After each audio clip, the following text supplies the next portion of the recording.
वासुदेवाय।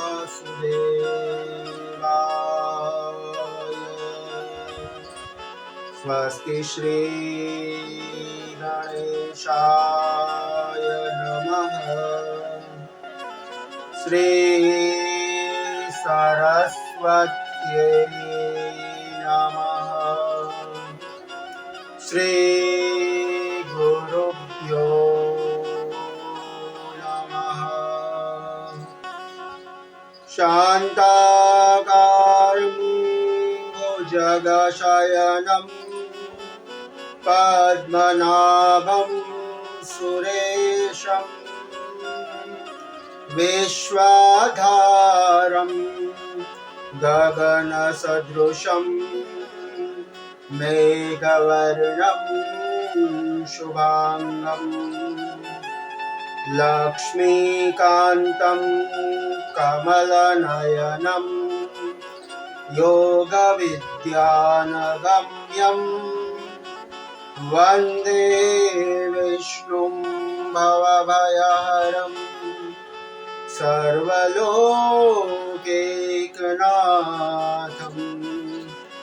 वन्दे विष्णुं भवभयहरं सर्वलोकैकनाथं।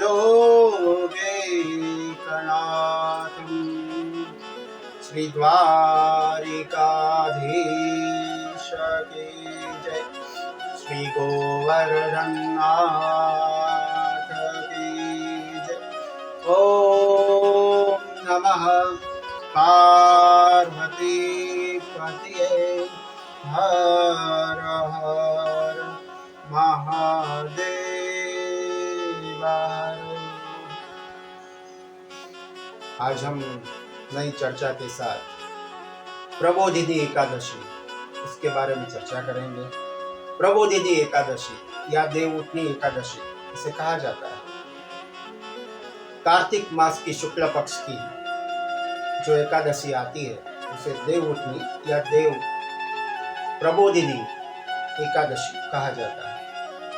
युधिष्ठिर महाराज ने पूछा कि हे भगवान, हे श्री कृष्ण, हे भगवान, आप मुझे कार्तिक शुक्ल पक्ष में आने वाली देवउठी अर्थात प्रबोधिनी एकादशी की महिमा कहे और उनकी कथा बताए।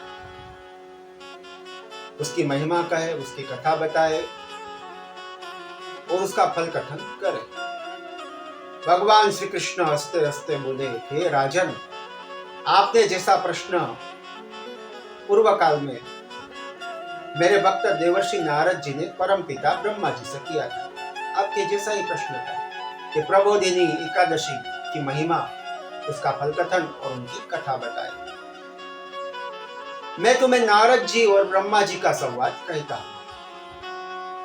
भगवान कहते हैं कि एक बार देवर्षि नारद ब्रह्मलोक में अपने पिता ब्रह्मा जी के पास गए। वहां जाकर देवर्षि नारद ने ब्रह्मा जी को नमस्कार किया। ब्रह्मा जी ने आशीर्वाद दिया। बाद में नारद जी ने कहा कि हे परमपिता, जिससे धर्म कर्म में प्रवृत्ति करवाने वाले भगवान गोविंद जागते हैं जिस समय, उस प्रबोधिनी एकादशी का महात्मा हमें कहे। ब्रह्मा जी बोले, हे मुनि श्रेष्ठ, हे देवर्षि नारद, हे पुत्र, प्रबोधिनी एकादशी का महात्मा पाप का नाश करने वाला और पुण्य की वृद्धि तथा उत्तम बुद्धि के साथ मोक्ष प्रदान करने वाला है।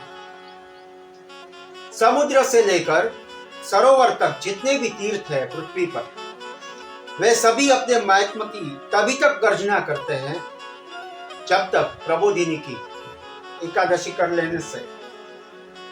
अर्थात जो तीर्थ यात्रा का फल है, 64 तीर्थ जो करता है उनका जो फल है, वो सभी मात्र प्रबोधिनी एकादशी का व्रत करने से प्राप्त होता है।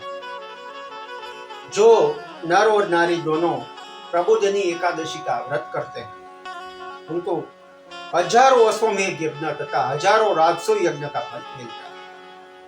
हे पुत्र नारद, जो इस जगत में जो दुर्लभ है, मतलब जो कभी मिलने वाला नहीं है, जिसकी प्राप्ति असंभव है, जो मिलने ही नहीं वाला है, वो भी प्रबोधिनी एकादशी का महात्म्य सुनने से या उनका व्रत करने से प्राप्त होता है। अर्थात मनवांछित फल की प्राप्ति कराने वाला ये व्रत प्रबोधिनी एकादशी का व्रत कहा जाता है। भक्ति पूर्वक उस दिन उपवास करने पर मनुष्य को एकादशी की ऐश्वर्य, संपत्ति, उत्तम बुद्धि, राज्य तथा सुख प्रदान करती है। मेरु पर्वत के समान जो बड़े बड़े पाप बताए हैं पुराणों में, उन सब के ये विनाश करती है प्रबोधिनी एकादशी। इसे पाप नाशिनी एकादशी भी कहा जाता है। मात्र उपवास करने से भस्म हो जाते हैं। हजारों जन्मों के पाप किए हो तो वो भी मिट जाते हैं। जो लोग प्रबोधिनी एकादशी का व्रत करके, उपवास करके, भगवान की पूजा करके रात्रि का जागरण करते हैं, उसके सारे पाप धुल जाते हैं। जो लोग प्रबोधिनी एकादशी का मन से ध्यान करके जो इसका अनुष्ठान करता है, उसके सारे पाप मिट जाते हैं और उनके पितर नरक के दुखों से मुक्त होकर, अगर कोई नरक में भी हो तो भी नरक से निकलकर वो भगवान नारायण के, भगवान विष्णु के परम धाम वैकुंठ में जाते हैं। हे नारद, अश्वमेध आदि यज्ञों से जो फल की प्राप्ति होती है, वह फल सिर्फ प्रबोधिनी एकादशी का व्रत करने से मिल जाता है। संपूर्ण तीर्थों में नहाकर, स्नान करके, सुवर्ण, पृथ्वी आदि दान करके जो पुण्य मिलता है, जो फल मिलता है, वह श्री हरि के निमित्त व्रत करने से, जागरण करने से, प्रबोधिनी एकादशी का व्रत करने से प्राप्त होता है। और मृत्यु हो जाने के बाद वो जीव वैकुंठ में जाता है। मानव जन्म दुर्लभ है, इसलिए मानव जन्मों में एक ही बार एक एकादशी का व्रत करना चाहिए। जब 26 एकादशियां हो, अर्थात एक मास अधिक मास आता हो, उस 26 एकादशी का जो व्रत करता है उसके लिए वो स्वयं तीर्थ बन जाता है। कार्तिक की प्रबोधिनी एकादशी पुत्र और पौत्र दोनों प्रदान करने वाली। जो प्रबोधिनी एकादशी का व्रत करते हैं वही ज्ञानी है, वही योगी है, वही तपस्वी है, वही जितेंद्रिय है और उसी को मोक्ष की प्राप्ति होती है, भोग आदि उसको प्राप्त होता है। हे बेटा नारद, प्रबोधिनी एकादशी को भगवान विष्णु के उद्देश्य से मानव जो स्नान, दान, जप, तप और होम करता है वो सब अक्षय होता है, अर्थात कभी नष्ट न होने वाला अक्षय है। जो मनुष्य उस तिथि को उपवास करके भगवान माधव की भक्ति पूर्वक पूजा करता है, उसके 100 जन्मों के पाप मिट जाते हैं। इस व्रत के द्वारा देवेश्वर जनार्दन भगवान नारायण को, भगवान विष्णु को संतुष्टि होती है और उसका तेज इतना हो जाता है उस भक्त का कि वो सभी दिशाओं को, 10 दिशाओं को तेज से प्रकाशित करता हुआ भगवान श्री हरि के वैकुंठ लोक में जाता है। प्रबोधिनी को पूजित होने पर भगवान नारायण, भगवान गोविंद, भगवान श्री कृष्ण मनुष्य के 100 जन्मों के पाप को मिटाते हैं। अतः सर्वथा प्रयत्न करते हुए मनवांछित फलों को देने वाला देवादिदेव जनार्दन भगवान श्री कृष्ण, भगवान श्री विष्णु की उपासना और उनका ये प्रबोधिनी व्रत का व्रत करना चाहिए। हे नारद, भगवान विष्णु के भजन में तत्पर होकर कार्तिक में पराये अन्न का और धन का दोनों का त्याग करना चाहिए। जो व्यक्ति कार्तिक मास में अथवा तो ये एकादशी के दिन श्रीमद् भागवत कथा मात्र सुनने से भगवान मधुसूदन को बड़ा संतोष मिलता है, वैसा उन्हें यज्ञ, दान तथा जप आदि से भी नहीं होता। मतलब भागवत कथा सुनने पर अक्षय फल की प्राप्ति होती है। जो लोग इस एकादशी के दिन एक भागवत श्लोक का एक अध्याय छोड़ो, एक श्लोक, आधा श्लोक जो भी पढ़ता है, सुनता है या कहता है किसी को, तो उसे गोदान का फल प्राप्त होता है। हे महामुनि, कार्तिक में भगवान केशव के सामने श्री विष्णु सहस्त्र नाम का पाठ करने से या श्रवण करने से गोदान की प्राप्ति होती है। और जो इस प्रकार से भगवान सहस्त्र नाम का पाठ करता है वो भगवान नारायण के लोक में जाता है। अथवा तो कोई प्रबंध करता है, भागवत कथा, भागवत महापुराण का प्रबंध करता है, विष्णु सहस्त्र नाम का प्रबंध करता है और हम वहां सुनने जाते हैं। कोई प्रबंध करता है, करवाता है, तो उनकी 100 पीढ़ियां को उतार देता है और भगवान नारायण के रूप में जाता है और भगवान नारायण के दूत उन्हें लेने आते हैं। उसे गोदान का फल मिलता है। जो प्रभु दीदी एकादशी के दिन भगवान की कथा सुनता है, श्रवण करता है या करवाता है, उसे 7 द्वीपों में से युक्त पृथ्वी जो है उसका दान करने का पुण्य प्राप्त होता है। जो उस दिन कथावाचक की अर्थात कथा व्यास की पूजा करता है, उन्हें अक्षय लोक की प्राप्ति होती है। हे नारद, जो मनुष्य कार्तिक मास में श्रीमद् भगवत गीता कहता या सुनता है, उसका दूसरा जन्म नहीं होता। इस प्रकार ब्रह्मा जी नारद जी को प्रबोधिनी एकादशी का महिमा सुनाते हैं। आगे कहते हैं, हे मुनि, जो पुण्यात्मा भगवान के सामने, भगवान के समक्ष एकादशी के दिन गान करता है, अर्थात गान श्लोक का करता है, नृत्य करता है, वाद्य बजाता है, भगवान की कथा सुनता है या करवाता है, वह तीनों लोकों के ऊपर विराजमान होता है। ध्रुव जी के समान ध्रुव लोक की प्राप्ति होती है। हे मुनि श्रेष्ठ, कार्तिक की प्रबोधिनी एकादशी के दिन बहुत से फल फूल, कपूर, धूप, दीप, चंदन आदि 16 उपचारों से युक्त भगवान विष्णु की शालिग्राम शिला के रूप में पूजा करनी चाहिए। उस दिन धन की कंजूसी नहीं करनी चाहिए। उस दिन ब्राह्मण को जो दान दो, ब्राह्मण को देना चाहिए, क्योंकि ब्राह्मण को दिया हुआ दान ही दान कहा जाता है। प्रबोधिनी एकादशी पर व्रत करने से, उसके बाद जागरण करने से, जागरण के बाद भगवान नारायण को शंखनाद से जगाने कर अनेक द्रव्यों के साथ भगवान नारायण का अभिषेक करना चाहिए। संपूर्ण तीर्थों में स्नान करने और सब प्रकार के दान देने से जो फल मिलता है, वो सब एक प्रबोधिनी एकादशी के दिन पूजा, अभिषेक और श्रीमद् भागवत कथा सुनने मात्र से प्राप्त होता है। हे देवर्षि, पूजा और कथा श्रवण के बाद भोजन, आच्छादन और दक्षिणा आदि भी देनी चाहिए। भगवान नारायण की प्रसन्नता के लिए गुरु की पूजा करनी चाहिए, व्यास जी की पूजा करनी चाहिए। जो मनुष्य उस दिन श्रीमद् भागवत कथा सुनता या पाठ करता है, उसे एक एक अक्षर पर कपिला गाय का दान प्राप्त होता है। हे मुनि श्रेष्ठ, कार्तिक में जो मनुष्य अपनी शक्ति के अनुसार, शास्त्रों के अनुसार एकादशी का पालन करता है, उसकी मुक्ति अविचल है। भगवान नारायण गरुड़ ध्वज पर 1000 केतकी के फूलों से अथवा तो 1000 तुलसी पत्र से, जो एक नाम हर नाम लेकर विष्णु सहस्त्र नाम से उसकी पूजा करता है, तो उसे नरक की प्राप्ति नहीं होती और उसके यहाँ लक्ष्मी जी सदाई निवासमान रहती है, विराजमान रहती है। हे वत्स नारद, भगवान नारायण को तुलसी पत्र अति प्रिय है। जो उस दिन तुलसी पत्र अर्पण करता है, 1000 अर्पण करता है, 100 अर्पण करता है, उसका जन्म भर का किया हुआ सारा पाप भस्म हो जाता है। हे मुनि, जो प्रतिदिन दर्शन करता है, भगवान का स्पर्श करता है, ध्यान करता है, कीर्तन, स्तवन, अर्पण, नित्य पूजन जो तुलसी से करता है, 9 प्रकार की भक्ति करता है, तो उसका इतना पुण्य होता है कि मैं भी उसका वर्णन नहीं कर सकता। सब प्रकार के फूलों और अन्य पत्रों को चढ़ाने से जो फल मिलता है, वह कार्तिक में सिर्फ तुलसी पत्र चढ़ाने से, तुलसी का पत्ता भगवान को अर्पण करने से मिल जाता है। तुलसी पत्ता सीधा अर्पण करना चाहिए, भगवान के चरणों में अर्पण करना चाहिए। बिल्व पत्र उल्टा अर्पित होता है, बिल्व पत्र चढ़ाते हैं शिव जी को, और जो तुलसी पत्र है वो भगवान नारायण को अर्पण किया जाता है चरणों में। तुलसी पत्र सीधा होता है अर्पण करने के लिए और बिल्व पत्र उल्टा होता है।